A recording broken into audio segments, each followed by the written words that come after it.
these people always seem to live long lives, don't they?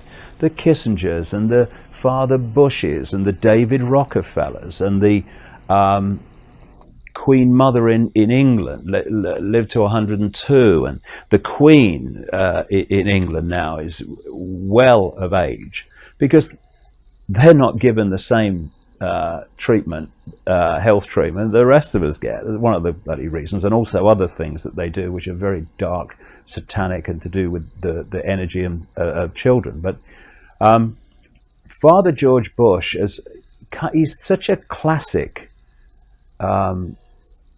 purveyor of this madness, this insanity that they want to impose upon the world. And as presidents go, he's a bit higher up the ladder than, say, his son or some of the others. And I would want to confront him with not just questions about his role through the years in so many things, because coming from a bloodline family, he would have been brought from birth. He would be developed to be in the positions that he was in, head of the CIA, and vice president, president, and all these other things that he was involved in. But there's another area of Father George Bush which is something that a lot of conspiracy research doesn't cover, but really needs to, and that is pedophilia. It's a deep rabbit hole, but when you connect the dots, you can explain why the ratio of pedophiles to positions of power, especially in the higher levels, is fantastic compared with the ratio of pedophiles in the general population. But this man, Father George Bush, has not just been responsible for the most unspeakable, grotesque, unimaginable sexual abuse and torture of children using various electromagnetic technologies and such that cause enormous pain for the kids who are tortured. This guy's been responsible for the deaths of goodness knows how many children. And I've met some of the adults that he abused as children and survived, and they are absolutely scrambled mentally, emotionally, and physically because of the horrors that this man put them through. Now, there's a number of reasons, Luke, why we need to look at this and expose this. First of all, to stop the kids having that done to them, but also to let people see into the minds and the mentality of those that are behind this global conspiracy. But there is something about their genetics which has deleted empathy. It's deleted the ability to feel the consequences for others of your actions.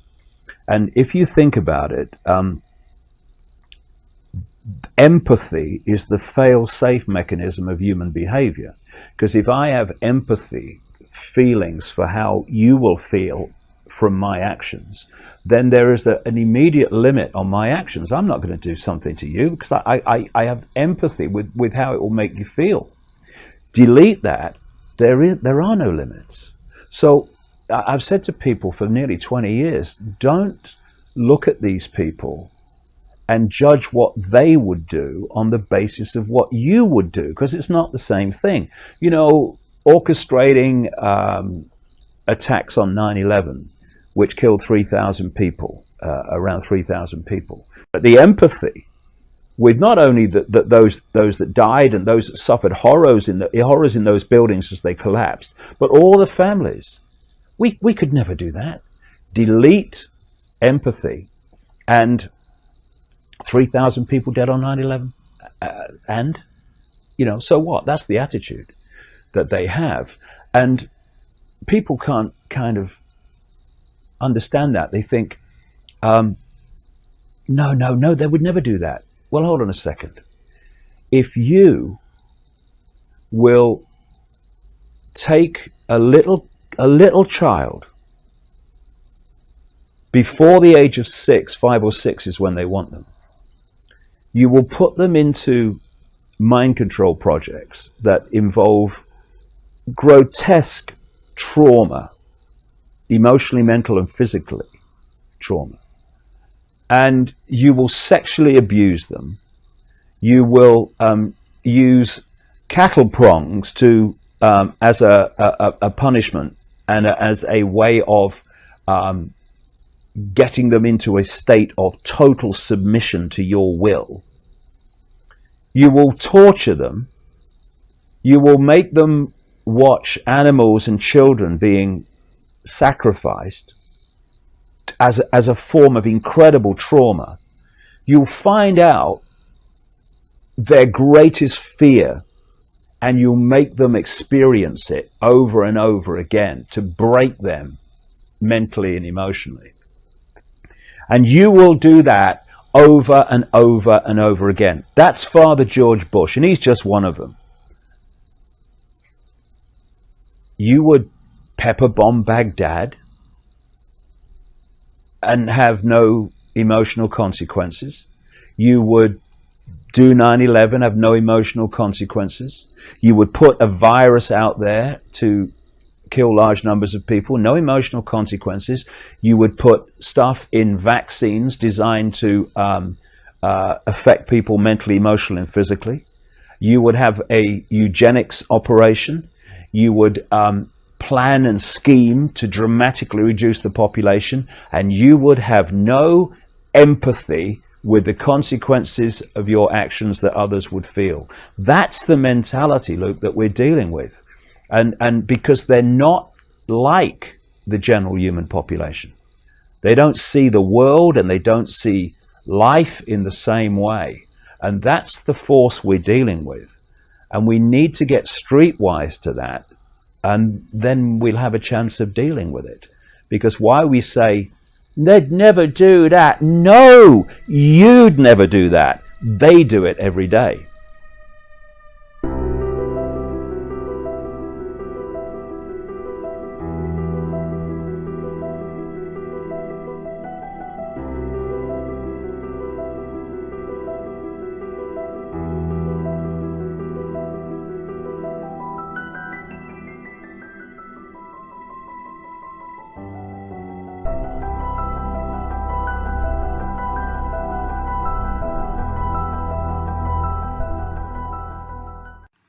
Now, I've been investigating and exposing the global paedophile ring of what you might call, not really, but it's what it's called, the elite of the world. And it is a global paedophile ring, not rings, in the end. The big one I'm talking about, the elite one. There are obviously aspects of it in different parts of the world, but in the end, it is part of one global ring.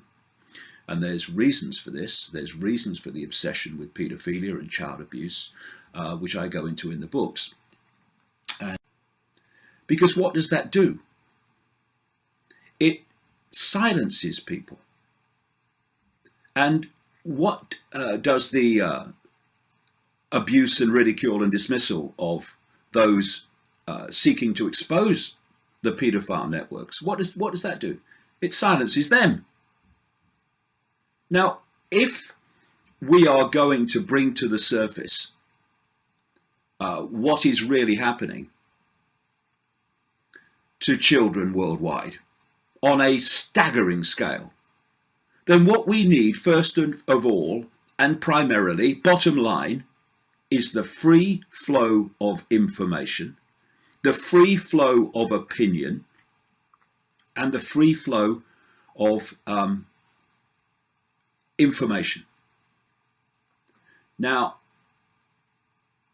we are not going to have that if all that happens when anyone questions even some details of someone else's view, i.e., let's talk about, in this case, Pizzagate, that they are going to be subjected to what they are being subjected to now.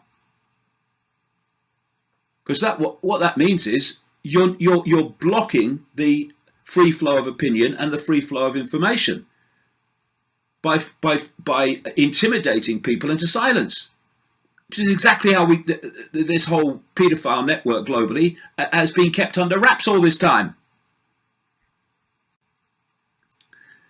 And I say that from the perspective of knowing for a long time, more than 20 years now, that these elite paedophile rings in the end ring exist, and that they connect into the child sacrificing satanic rings. Going back as far as 1998, I published this book, The Biggest Secret, which named people like the former Prime Minister of Britain, Edward Heath, as a paedophile and Satanist. And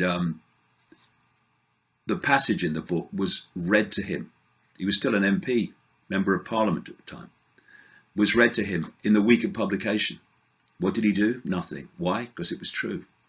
And it took nearly 20 years for a police investigation triggered by other sources, not mine, to start into the child abuse allegations against Edward Heath. Of course, now, as with all aspects of this child abuse, paedophilia revelation in Britain that came out after the revelations about the BBC entertainer and record-breaking paedophile Jimmy Savile. Die Enthüllungen über den Westminster-pädophilen Ring bezogen sich auf die Amtszeit von Margaret Thatcher. Margaret Thatcher war sehr eng mit Jimmy Savile befreundet. Und Jimmy Savile war innerhalb des inneren Zirkels ein Busenfreund der britischen Königsfamilie. Er wurde in den 60er Jahren in den inneren Zirkel hineingebracht von Lord Mountbatten, Mitglied der Königsfamilie und ein bekannter Pädophiler.